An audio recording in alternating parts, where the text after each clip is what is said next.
Welcome back to VANI వంటిల్లు. ఈరోజు మనం వంకాయ ఫ్రై సింపుల్గా టేస్టీగా ఎలా తయారు చేసుకోవాలో చూద్దాం. ఇలా తయారు చేసుకుంటే వేడివేడి అన్నంలో తినడానికి చాలా రుచిగా ఉంటుంది. తక్కువ టైంలో ఈజీగా తయారు చేసుకోవచ్చు. పావు కేజీ వంకాయలను తీసుకుని ఇలా ముక్కలుగా కట్ చేసుకుని చిన్న చిన్న ముక్కలుగా ఉప్పు నీళ్ళలో వేసుకుని పక్కన పెట్టుకోండి. ఇప్పుడు స్టవ్ ఆన్ చేసుకుని బాండీ పెట్టుకుని 2 టేబుల్ స్పూన్ల ఆయిల్ వేసుకోండి. ఆయిల్ వేడయ్యాక 4 వెల్లుల్లి గబ్బాలని ఇలా చీలికలుగా కట్ చేసి ఆయిల్లో వేసి వేయించుకోవాలి. వెల్లుల్లిపాయ కాస్త వేగాక ఒక చిన్న ఉల్లిపాయని చీలికలుగా కట్ చేసి వేసుకోండి. ఉల్లిపాయ కొద్దిగా వేగాక ఇప్పుడు వంకాయ ముక్కలను వేసుకోవాలి.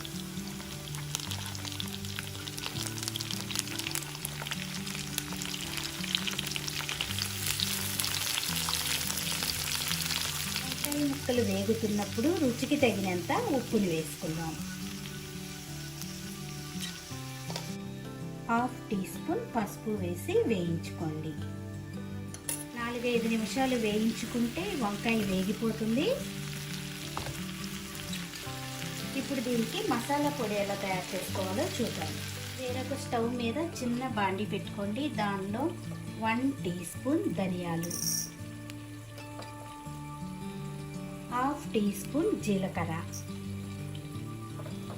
1/2 టీ స్పూన్ మెంతులు,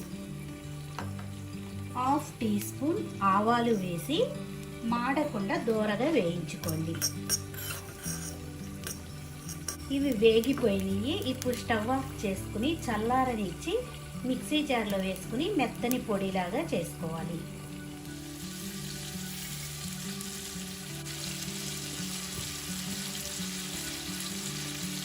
ఇలా గ్రైండ్ చేసుకున్న మసాలా పొడి పక్కన పెట్టుకోండి.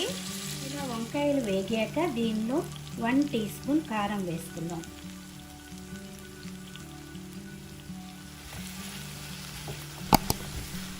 ఈ కారంతో వంకాయ కొద్దిగా వేగాక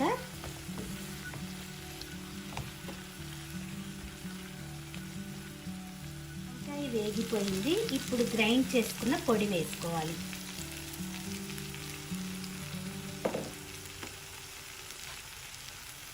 మొత్తం కలుపుకొని ఈ పొడితో 1 నిమిషం వేగనివ్వండి. ఎంతో టేస్టీగా సింపుల్గా వంకాయ ఫ్రై రెడీ అయిపోయింది. ఇది వేడి అన్నంలో తింటే చాలా టేస్టీగా ఉంటుంది. మీరు కూడా ఒకసారి నచ్చితే ఇలా తప్పకుండా ఒకసారి ట్రై చేసి చూడండి. Thank you for watching.